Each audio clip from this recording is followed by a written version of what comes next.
శ్రీ సచిదానంద సద్గురు సాయినాథ్ మహారాజ్ की జై. శ్రీ సమర్థ రామదాస విజయం సజ్జనగడ. అధ్యాయం 23. శ్రీరామ జయ రామ జయ జయ రామ. శ్రీ సమర్థుల శిష్య రక్షణ. శ్రీ నిత్యానంద యోగి కన్నులు మూసి శ్రీ సమర్థుల వారి అద్భుత లీలలను దర్శిస్తూ తమలో తాము పరమానందాన్ని పొంది తల పంకించుచుండగా కథాశ్రవణాశక్తులై ఎదుట కూర్చున్న విద్యాసాగరాది శ్రోతలు వారి ముఖ కవళికల ఆధారంగా గురుదేవులు ఏదో గొప్ప వింత సంఘటనను దర్శించుచున్నారని గ్రహించారు. శ్రీ నిత్యానందులు కన్నులు తెరిచి చిరునవ్వులు చిందిస్తూ ఇట్లు వివరించసాగారు. విద్యాసాగర, త్రిమూర్తి స్వరూపులైన సద్గురుదేవులకు సాధ్యాసాధ్యాలు లేవు. వారిని ఆశ్రయించిన వారికి మృత్యుభయం దూరం చేస్తారు, అపమృత్యువు నుంచి కాపాడుతారు. కొందరు పుట్టినవాడు చావక మానడు, చచ్చినవాడు పుట్టక మానడు అనుకుంటారు. ఇది వాస్తవమే. అయినా పుట్టినవాడు కొంతకాలం బాల్యం, కౌమారం, యవ్వనం అనే మూడు అవస్థలలో దైవ ధ్యానానికి సమయం దొరకక చివరికి వార్ధక్య దశలో చెయ్యాలన్నా చేయలేకపోతాడు, మరణిస్తాడు. మళ్ళీ పుట్టినా అదే పద్ధతే. అయితే వార్ధక్యంలోనైనా దైవ ధ్యానానికి ఆకర్షించబడిన మనసు కలిగిన వాడు మరుజన్మలో యవ్వనంలోనే దైవ ధ్యానాన్ని చేస్తాడు. ఆ తర్వాతి జన్మలో బాల్యంలోనే దైవం పట్ల ఆసక్తుడవుతాడు. కాబట్టి ఊరక పుట్టుట చచ్చుటకే అని వేదాంతం చెప్పినందున ప్రయోజనం లేదు. మానవ జన్మ ఎన్నది చావును తెలుసుకుని ఆ అమృతతత్వమును పొంది పుట్టక లేకుండా చేసుకుంటకేనని మహాత్ముల ప్రబోధం. అందుకని వచ్చిన జన్మను సార్థకం చేసుకునేందుకు పూర్ణ ఆయుష్ కావాలి. అటువంటి స్థితిని పొందుట ఎట్లనగా ముక్త స్థితిని పొందిన వారి చెంత చేరి సేవించి జ్ఞానము సముపార్జించి సాధన చేసి ఆత్మానుభూతిని పొందాలి. విద్యాసాగర, ఈ జన్మలో అతి చిన్న వయస్సులో గురు మార్గంలోనికి, ఆధ్యాత్మిక మార్గంలోనికి ఆకర్షించబడినారంటే పోయిన జన్మలో కొంత సాధన చేసి ఉన్నారని తెలుస్తుంది. శ్రీ సమర్థుల సేవలోనికి ఒక బాలుడు ప్రవేశించినట్లు రక్షించబడి పోషించబడినాడో ఈ రోజున మనం చెప్పుకుందాము. శ్రీ సమర్థుల సేవలోకి ఒక బాలుడు ప్రవేశించి ఎట్లు రక్షించబడి పోషించబడినాడో ఈ రోజున మనం చెప్పుకుందాము. మధుకర్ ప్రాణగండం నుంచి కాపాడబడుట. శ్రీ సమర్థులు ధర్మప్రచారం చేస్తూ దేశమంతా పర్యటించే కాలంలో ఒక గ్రామానికి పోయి ఆలయంలో సంకీర్తనలు శ్రీరామ కథాగానం చేస్తుంటే అచ్చటి శ్రోతలు ముగ్ధులైనారు. అందులో శ్రీ సమర్థులు దేశరక్షణ ధర్మరక్షణ కొరకు బిడ్డలను అంకితం చేసిన వారే ధన్యులని చెప్పారు. ఒక బ్రాహ్మణ దంపతులు చాలా ప్రభావితమై తమ 10 సంవత్సరముల కుమారుణ్ణి శ్రీ సమర్థుల చరణాలకు సమర్పించినారు. శ్రీ సమర్థుల వారి సంరక్షణలో శిక్షణలో పెరిగి తమ పుత్రుడు కూడా దేశ కళ్యాణానికి ఉపయోగపడాలని వారు కాంక్షించారు. శ్రీ సమర్థ స్వామి తప్పక అతడు మెరుగు పెట్టబడిన పసిడి వలె లోక కళ్యాణ కారకుడు కాగలడని ఆశీర్వదించారు. ఆ బాలుని పేరు మధుకర్. అతనికి శ్రీ సమర్థులు మంత్రదీక్షనిచ్చారు. తమ వెంట రమ్మని మధుకర్ను సంచారానికి తీసుకుని వెళ్లారు. అతనికి దాసబోధలోని ఒక్కొక్క శ్లోకాన్ని కంఠస్థంగా చదవటం నేర్పించారు. ఎవరింటికైనా భిక్షకు పోతే ఈ శ్లోకం చదవమని చెప్పారు. అదేవిధంగా అతడు భిక్షాటన చేస్తూ గురుసేవ చేస్తూ శ్రీ సమర్థుల వెంట తిరుగుతూ ఉన్నాడు. అప్పుడప్పుడు ఆశ్రమానికి వెళ్ళిన మధుకర్ చిన్నవాడు కనుక శ్రీ సమర్థులు తమ కనుసన్నలలోనే తిప్పుకునేవారు. మరలా సంచారానికి పోయేటప్పుడు వారిని వెంట తీసుకుని వెళ్ళేవారు. విద్యాసాగర, సద్గురువులు త్రికాల వేదులు అయినా సమయ నియమాన్ని జాగ్రత్తగా పాటించుతారు. కష్టపడే వారితో పాటు తాము కష్టపడతారు. భగవానుడైన శ్రీకృష్ణ పరమాత్మ అర్జునకు సారథిగా ఉన్నప్పుడు ఎన్నో బాణాలు ఆయనకు కూడా తగిలినాయి, గుర్రాలకు గాయాలైనాయి. తాను సారథి కావున ప్రతిరోజు యుద్ధ విరమణ తర్వాత గాయాలకు వైద్యం చేయుట, వాటికి శరీర అలసట తెలియకుండుటకై మాలిష్ చేయుట వంటి కార్యాలు స్వయంగా చేశాడు. సుఖి అయిన వానికన్నా దుఃఖి అయిన వానికే భగవదనుగ్రహం అవసరం ఉంటుంది. కాబట్టే బాధలలో బంధువని పరమాత్మకు పేరు. ఒకసారి శ్రీ సమర్థులు దూర గ్రామాల సంచారానికి వెళ్ళారు. మధుకర్ ఒక్కడే వారి వెంట ఉన్నాడు. ఒక గ్రామం చేరుకునేసరికి మధ్యాహ్నం వేళ అయింది. మధ్యాహ్న వేళ దాటింది. ఊరి వెలుపల ఉన్న హనుమంతుని మందిరం వద్దకు గురు శిష్యులు ఇరువురు చేరుకున్నారు. ఆ గుడిలోనూ బయటను ఊడ్చి శుభ్రపరిచిన తర్వాత అక్కడ ఉన్న దిగుడు బావిలో స్నానాలు చేశారు. పైకి వచ్చి శ్రీ సమర్థులు మధుకర్తో ఇలా ఆదేశించారు. నీవు పోయి గ్రామంలో మధుకరి భిక్షించి తీసుకొని రా. ఏమి లభిస్తే అదే ఈ రోజుకు మాదే మహాప్రసాదం అన్నారు.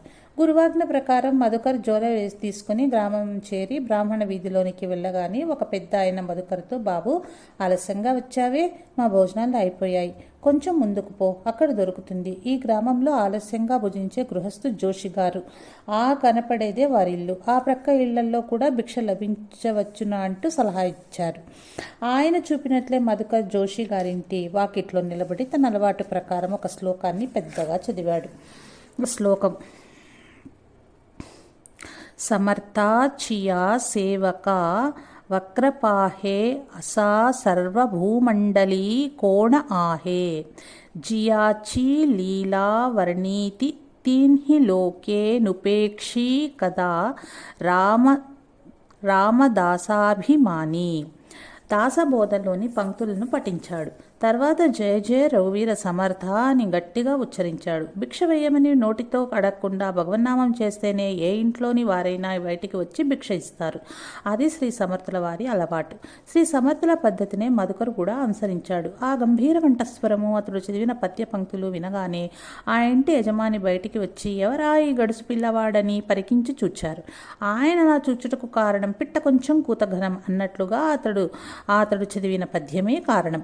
ఆయన మధుకర్తో, ఏది మళ్ళీ చదువు ఆ శ్లోకం అనగానే మళ్ళీ చదివాడు. జోషి గారు, బాగానే బట్టి పట్టావు, కానీ దానికి అర్థం తెలుసా అంటూ నిగ్గుదీశాడు.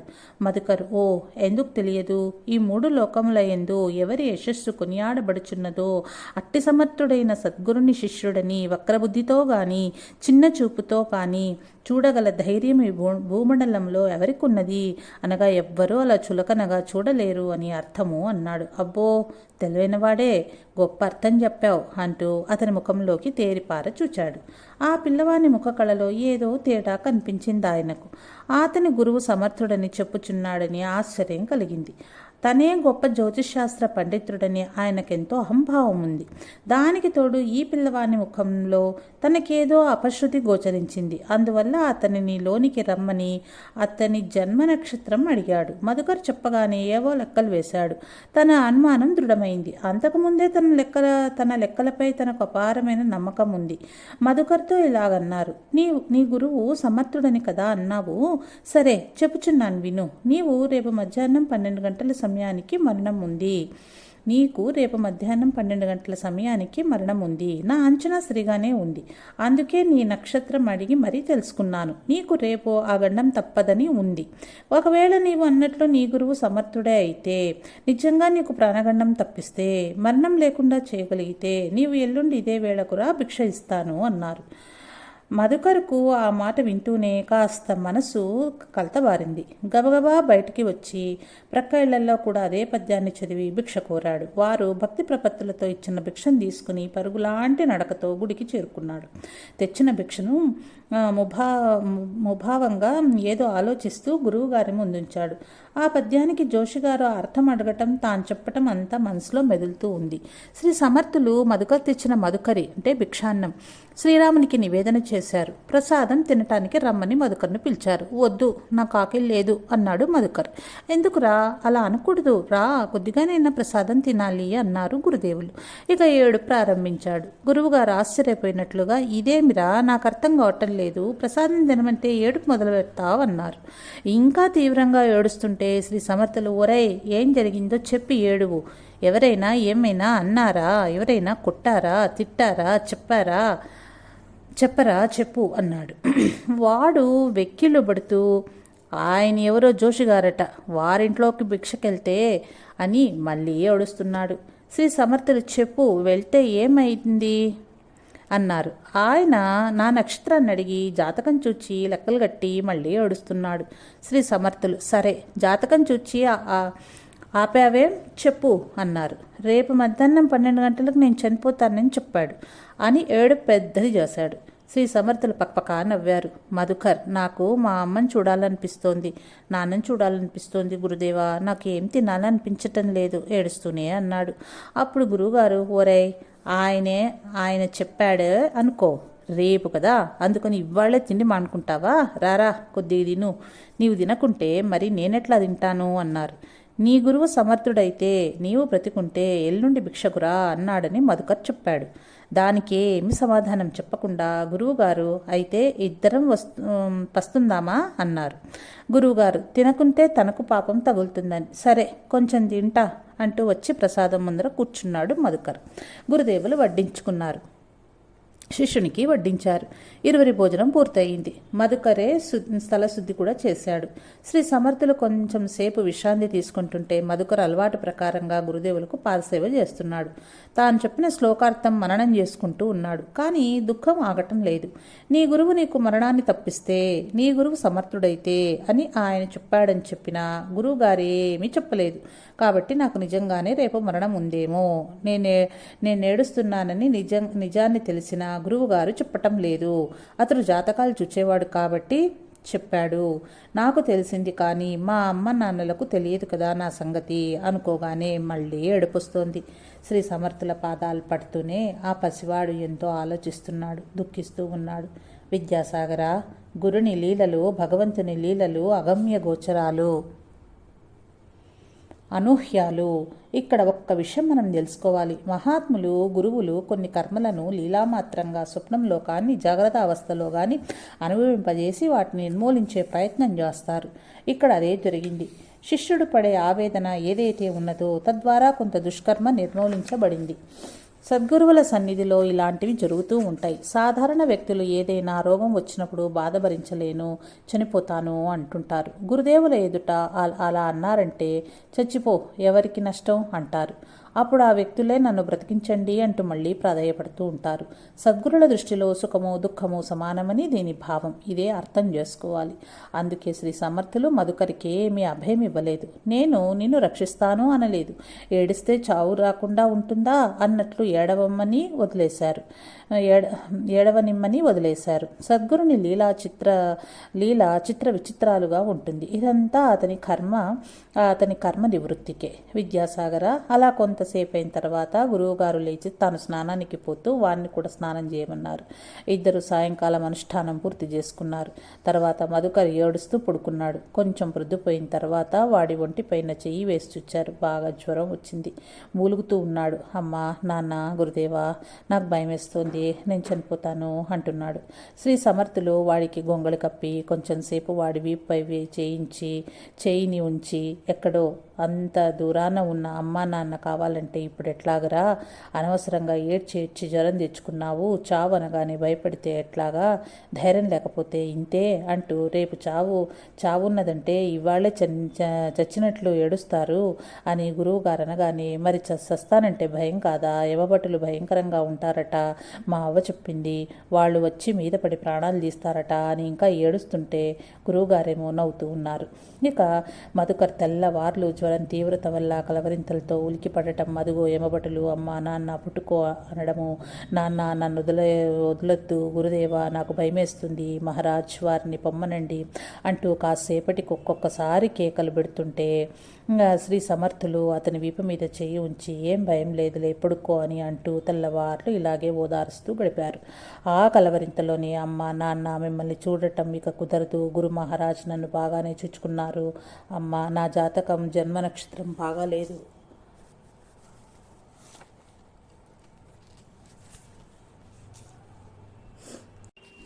దానికి వారేమి చేస్తారు అంటాడు. కొంతసేపు ఇలాగే తెల్లవారింది. శ్రీ సమర్థుల దిగుడు బావిలో దిగి స్నాన సంధ్యాలు పూగించారు. తెల్లవారిన తర్వాత మధుకర్కు మంచి నిద్రపట్టింది. శ్రీ సమర్థుల అనుష్ఠానం పూర్తి చేసుకుని తమ దగ్గర ఉన్న పప్పు బియ్యంతో కాస్త కిచిడి తయారు చేశారు. మధుకర్ను లేపి స్నానం చేయి, రాత్రంతా నిద్రలేదు, అలసట తీరుతుంది, నీవు బయటి భిక్ష తేవద్దు, ఈ రోజుకి ప్రసాదం తిందామన్నారు. నిద్రలేచి మధుకర్, మహారాజ్, ఈ రోజు 12 గంటలకు చనిపోయేవానికి స్నానం ఎందుకండి అన్నాడు. శ్రీ సమర్థులు చచ్చిపోయాకైనా స్నానం చేయించాలిగా, అందుకని ఇప్పుడే చేయిస్తా పద అన్నారు. నాకు స్నానం చేసే ఓపిక లేదు స్వామి అంటూ అలాగే పడుకుని ఉండిపోయాడు. అప్పుడు శ్రీ సమర్థులు మాతృప్రేమ ఉట్టిపడుతూ అతన్ని లేపి బలవంతంగా రెక్కపుచ్చుకొని వీపు తన కానించుకొని నడిపించి తీసుకెళ్లి ఆ దిగుడు బావిలో దింపి తాను కూడా దిగి స్నానం చేయించారు. విద్యాసాగర, శిష్యులు గురువులకు సేవలు చేస్తున్నామని భావిస్తారు. ఒక్కొక్కసారి అహంకరిస్తారు కూడా. కానీ గురువులు శిష్యులకు సకలమైన సేవలు చేసిన భగవంతునికి చేస్తున్నామనే భావిస్తారు. ఆ విధంగా శ్రీ సమర్థుల చేత స్నానం చేయించుకున్నాడు మధుకర్. వాని అదృష్టమేమని కొనియాడాలి. దీక్ష ప్రదానం చేయటం, సేవలు పొందటం మాత్రమే గురువుల కార్యమని భావించటం పొరపాటు. గురు సాంప్రదాయంలో శిష్యులను పరిరక్షించటం అనేది ముఖ్య కర్తవ్యంగా చెప్పబడి ఉన్నది. ఆ ప్రకారం గురువు నుంచి రక్షణ పొందటానికి శిష్యుని దీక్ష సాధన తప్పనిసరి అని గుర్తించాలి. శ్రీ సమర్థులు అతనికి పొడి బట్టలు కట్టించి ప్రసాదం తిందువుగాని రా అన్నారు. ఇక 2 గంటల్లో చనిపోతాను, నాకు తిండెందుకు స్వామి అన్న శిష్యునితో గురుదేవులు, ఓరి పిచ్చివాడా, చావాలంటే కూడా బలం కావాలరా అంటూ విస్తరులు ప్రసాదం వడ్డించారు. నేను తినలేను మహారాజ్ అన్నాడు వాడు. దయామయుడైన సద్గురువు వానికి కిచిడి స్వయంగా తినిపిస్తుంటే కాదనలేక నోరు తెరిచి తిన్నాడు. అలా బ్రతిమాలి మాతృప్రేమను రంగరించి తినిపిస్తే ఆ ప్రసాదం తిన్న తరువాత మధుకర్కు జ్వరం కాస్త తగ్గిపోయింది. నిజంగానే గురువు చెప్పినట్లుగా బలం వచ్చింది. వాడికే ఆశ్చర్యం వేస్తుంది, భయం ఉంది, కానీ ఇందాకటి వలె దుఃఖం రావటం లేదు. ఇది వాడికి విచిత్రం అనిపిస్తోంది. తర్వాత గురుదేవులు కూడా ప్రసాదం స్వీకరించారు. కొంచెం సేపు అటు ఇటు పచాలు చేశారు. తర్వాత మధుకర్తో, ఒరై, రాత్రంతా నీ జ్వరం కలవరింతలతో నాకు నిద్ర లేకుండా చంపుకు తిన్నావు. ఇప్పుడు నాకు నిద్ర ముంచుకొస్తోంది, పడుకుంటాను గాని నీవు నా పాదసేవ చెయ్యాలిరా అన్నారు. అదేమిటి స్వామి మహారాజ్, ఇంకొక గంటలో నేను చనిపోతాను కదా, తమకు నిద్రలా వస్తుంది, నాకేమో భయం వేస్తుంది అన్నాడు. స్వామివారు, భయం లేదు, ఏం లేదు, నేను చెప్పినట్లు నా పాదాలు ఒత్తుతూ కూర్చో, ఎవరైనా పిలిచినా బెదిరించినా పాదాలు వదిలి వెళ్లకు, ఇది గురు ఆజ్ఞ అనేసి నిద్రపోతున్నట్లు శ్రీ సమర్థులు గురు పెడుతున్నారు. అప్పటిదాకా భయపడిన మధుకర్కు వారి పాదాలు పడుతున్న కారణంగా చిత్రమైన ఆలోచనలు మనసులోనికి రాసాయినాయి. నేను ఎలాగూ చనిపోయేవాడిని, నిజంగా రాత్రంతా గురుదేవులు ఎంత కష్టపెట్టాను కదా, ఆ గురువుకు సేవలు చేయాలనిపించి వారితోనే సేవలు పొందాను. ఇప్పుడైనా ప్రాణం పోయే సమయంలో నేను ఆ గురువాజ్ఞను తప్పక పాటించాలి అనుకుంటూ పాదాలు ఒత్తుతూ ఉన్నాడు. గురువుగారు గుడిద్వారం వైపు తలపెట్టి దేవుని వైపు పాదాలు పెట్టి పడుకున్నారు. గుడిద్వారం దగ్గర ఏదో అలికిడి వినిపించింది. తలెత్తి చూచాడు. నల్లని ఆకారం, దృఢకాయులు, అతి భయంకరులు ఆయుధాలు ధరించి కనిపించారు. మధుకర్ జాగ్రత్తగా పరిశీలనగా చూస్తున్నాడు. వారు నిజంగా ఎమబట్టలు కావచ్చును అనుకున్నాడు. భయంతో గురుదేవుల పాదాల ఇంకా గట్టిగా పట్టుకున్నాడు. వాడికి రాత్రంతా ఈ ఆకారాలు కల్లో కనిపిస్తూనే ఉన్నాయి, ఇప్పుడు నిజంగా కూడా కనిపిస్తున్నాయి. అందుండి ఒకడు భయంకరమైన కంఠధ్వనితో, ఒరై, బయటికి రారా అన్నాడు. గురువాజ్ఞ లేదు, నేను రాను అన్నాడు మధుకర్. ఏమిరా, వస్తావా రావా అని దిక్కులు పిక్కటిల్లేటట్లు గర్జించారు. మధుకర్ ఆలోచించాడు. వాళ్లకు లోపలికి వచ్చే దమ్ము లేదు. లోపల ఆంజనేయ స్వామి వారు ఉన్నారు, తమ గురుదేవులు ఉన్నారు. అందుకే తననే బయటికి రమ్మని గద్దిస్తున్నారని అర్థమైంది. ఈసారి గట్టిగానే రానని చెప్పాను. గురువాజ్ఞ లేదు, చెప్పితే అర్థం కాదా అన్నాడు. వేమభటులే తడబాటు పడ్డారు. వాళ్లల్లో వాళ్లే మనలను చూస్తేనే మనుషులు హడల్సి వస్తారు. వీడి ఇంత చిన్నవాడైనా ఈ ధిక్కారం ఏమిటి, బయటికి రమ్మంటే రావటం లేదు, ఎంత ధైర్యం వీడికి, పళ్ళు పటపటా కొరుకుతూ రా బయటికి, లేకుంటే నిన్నేం చేస్తామో చూడు అన్నారు. మధుకర్ దృఢ నిర్ణయానికి వచ్చేశాడు. వాళ్ళు ఏమీ చేయలేరని తెలిసిపోయింది. నేను రాను, మీరేం చేస్తారో చేసుకోండి అన్నాడు. అందులో ఒకడు, లాభం లేదురా, పోయి యమధర్మరాజు గారికి చెప్పొద్దాము అన్నాడు. మధుకర్, ఆహా, పోయి చెప్పుకోండి, ఇక్కడ మాత్రం అరవకండి, గురువుగారు నిద్రపోతున్నారు, వారికి నిద్రాభంగం చేయవద్దు అంటూ ఆజ్ఞాపించాడు. యమభటులకి ఏం చేయాలో తోచలేదు.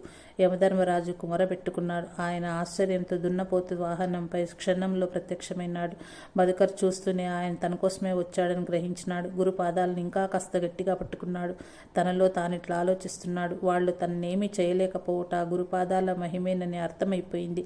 అందుకే యమధర్మరాజు గర్జించిన నదురు బెదురు లేకుండా, ఎందుకలా అరుస్తున్నావు, వచ్చిన దారిని వెళ్ళు అని అరిచి గొడవ చేసిన, నేను గురువాజ్ఞ లేనిదే బయటకు రాను అన్నాడు. ఇదిగో కాచుకో అంటూ ఆయన చేతిలోని యమపాశాన్ని విసరగా అది గురువు గారి తలకు 3 అడుగుల దూరం వరకే వచ్చింది. మళ్ళీ ఏం చేస్తాడోనని చూస్తూ ఉన్నాడు మధుకర్. 3 సార్లు ఎంత బలంగా విసిరినా అక్కడి వరకే అది వచ్చే వెనక్కిపోతోంది. ఈ వింత చూచి మధుకర్ నవ్వు ఆపుకోలేకపోయినాడు. భలే భలే అంటూ నవ్వుతున్నాడు. ఏమిరా, బయటకొస్తావా రావా అని గట్టిగా యముడు గర్జించినాడు. రాను, ఎన్నిసార్లు చెప్పాలి, అన్నాడు మొండిగా. యమధర్మరాజు వాడు వచ్చినట్లు వెనక్కి తిరిగి పోయినాడు. మధుకర్కు నవ్వు ఆగక పిచ్చివాడిలా పొట్ట చెక్కలయ్యేటట్లుగా విరగబడి నవ్వుతున్నాడు. ఆ నవ్వు శబ్దానికి మెలకువ వచ్చినట్లు శ్రీ సమర్థులు లేచి, ఏమిరా అంతగా నవ్వుతున్నావు? నిన్నంతా ఏడుపు, ఇప్పుడేమో నవ్వులు. అంతగా నువ్వు నవ్వు వచ్చే సంఘటన ఏం జరిగిందేమన్నారు. మధుకర్ నవ్వును ఆపుకునే ప్రయత్నం చేస్తూనే పూసగుచ్చినట్లు విషయాన్ని చెప్తున్నాడు. నవ్వుతున్నాడు. అవునా అని ఏమీ ఎరగనట్లు వాడితో కలిసి ఆయన కూడా ఆ ఆనందాన్ని పంచుకొని నవ్వారు. అప్పుడు వాడన్నాడు, గురుదేవా, మీ పాదాల మహత్యమే ఇదంతా. మంచిది, కానీ మరి జోషి గారి సంగతి ఏమిటి అన్నారు సమర్థులు. నిజమే గురుదేవా, ఆయన నన్ను బ్రతికి ఉంటే ఎల్లుండిరా అన్నాడు. మరి ఈ విషయం ఆయనకు తప్పకుండా తెలపాలి అన్నాడు మధుకర్. ఆ మరుసటి రోజు శ్రీ సమర్థుల వారు మధుకర్తో, నీకు ప్రాణగండం ఉందని చెప్పిన ఆయన ఇంటికి వెళ్ళి భిక్ష తీసుకునిరా అన్నాడు. మధుకర్ మరలా యమభటులు దారిలో అడ్డగిస్తారేమో అని భయంగా ఉంది అన్నాడు. గంట సమయం దాటిపోయిందిరా, ఇంకా భయం లేదు. నీవు ఆ జోషి ఆ ఇంటికి వెళ్ళిరా అన్నారు సమర్థులు. ఏమైనా సరే మీ పాదుకలైనా ఇవ్వండి, వాటిని తీసుకుని ధైర్యంగా వెళ్ళొస్తానన్నాడు మధుకర్. స్వామివారు సరైనని పాదుకలిచ్చారు. వినయ విధేయతలతో భక్తి విశ్వాసములతో వాటిని తీసుకుని హృదయానికి అత్తుకుని ధైర్యంగా భిక్షకు వెళ్ళాడు. జోషి బువ్వ ఇంటి ముందు నిల్చుని దాసబోధల్లోని అదే శ్లోకాన్ని మరింత గట్టిగా చదివాడు. ఆ స్వరం వింటూనే లోపల ఉన్న జోషి గారు ఇంటి బయటకొచ్చి మధుకర్ను ఆశ్చర్యంతో చూస్తూ, నీవు బ్రతికే ఉన్నావా అని అడిగారు. మధుకర్ జరిగిందంతా వివరించాడు. అది విన్న జోషి, మీ గురువు నిజంగా సమర్థుడేనోయ్, ఆయన చూడవచ్చా అని అడిగి మధుకర్కు భిక్ష ఇచ్చి వెంటబడి ఆంజనేయ స్వామి ఆలయానికి వచ్చాడు. మధుకర్ జోషి గారిని సమర్థుల వారికి చూపిస్తూ, స్వామి, నా మరణ విషయం చెప్పింది ఈయనే అని పరిచయం చేశాడు. జోషికి గుణపాఠం. శ్రీ సమర్థుల వారు ఆయన్ను చూస్తూ, రండి జోషి గారు, కూర్చోండి, మీ జ్యోతిష్య వృత్తి బాగానే సాగుచున్నదన్నమాట అని అడిగారు. జోషి బువ్వ ఏదో వ్యాపకం కోసం, వినోదం కోసం మాత్రమే ఖాళీ సమయాల్లో ఈ జ్యోతిష్యం చెప్పటం తప్ప వృత్తి కాదు అన్నారు. భలే బాగుందండి. మీ వినోదం కొరకు ఇతరుల భవిష్యత్తుతో ఆటలు ఆడటం తప్పు కదా. మరణించే వారికి తగిన ఉపాయం లేదా పరిహారం చెప్పి ఊరట కలిగించి ఆ గండం నుంచి గట్టెక్కించాలి. కానీ రేపు చనిపోయే వ్యక్తిని మీ భవిష్యవాణి ద్వారా భయంతో ఈరోజే చనిపోయేలా చేస్తే ఈ వ్యాపకం కంటే లక్షణంగా రామనామ జపం చేస్తే మీరు తరిస్తారు, జనులు కూడా తరిస్తారు. జ్యోతిష శాస్త్రం గొప్ప శాస్త్రమే కాదనను, కానీ దాన్ని పరోపకారమునకు మాత్రమే ఉపయోగించుకోవాలి అని ముగించారు శ్రీ సమర్థులు. తన తప్పు తెలుసుకున్న జోషి బువ్వ శ్రీ సమర్థుల వారి పాదములపై పడి క్షమించమని వేడుకొని ఇకపై ఇటువంటి సూచనలు చేయబోనని ప్రమాణం చేసినాడు. విద్యాసాగర, మహాత్ముడైన శ్రీ సమర్థులు వేదాంగాలను అభ్యసించారు. కానీ తాను వేద పండితుడని ఎవ్వరితోనూ చెప్పలేదు. ఎంతో నిరాడంబరంగా ఒక సాధారణ సాధపురుషుడుగానే తన కార్యక్రమాలను దక్షతతో నిర్వహించినారు. ఆ ప్రకారం విద్య కలిగిన వారు వినయం కలిగి ఉండి లోక కారకమైన విధంగా ప్రవర్తించాలి అని విద్యాధికుల ఎందలి అవగుణాలను తొలగించినారు. అంతేగాని శాస్త్రం నందే మాత్రము లోపం లేదు అని వారి నిశ్చయము అని శ్రీ నిత్యానందులు తెలిపినారు. ధార్మికులారా, జ్యోతిష్యుల వద్దకు పోయినా మీ జాతకంలోని ఒడిదుడుకులను తెలుసుకున్నా తప్పు లేదు. కానీ ఒక్కటి మాత్రం మరవకండి, గురుభక్తులైన వారికి సకల గ్రహ వీక్షణలు శుభములే. యుసంగునటుల సద్గురువు యొక్క ఆశీస్సులే శిరోధార్యము. ప్రతి వారికి జాతకంలోని గ్రహముల చలనము పూర్వ కర్మానుగుణంగానే వచ్చును. కావున పూనికతో ఈ జన్మలో సత్కర్మాచరణము, సద్గురు సమాశ్రయము మరవవద్దు అని నిత్యానందులు చెప్పి నామస్మరణ చేయించినారు. జై జై రఘువీర సమర్థ. శ్రీరామ జై రామ, జై జై రామ. విద్యాసాగర శ్రీ నిత్యానంద యోగి సంవాద రూపంలో శ్రీ దత్తాత్రేయ సంప్రదాయ శిష్య పరంపరలోని శ్రీ శ్రీ స్వామి విఠలానంద సరస్వతి మహారాజ్ విరచిత శ్రీ సమర్థ రామదాసు విజయంలోని 23వ అధ్యాయం సంపూర్ణం. ఓం శాంతి శాంతి శాంతి. జై సాయి మాస్టర్.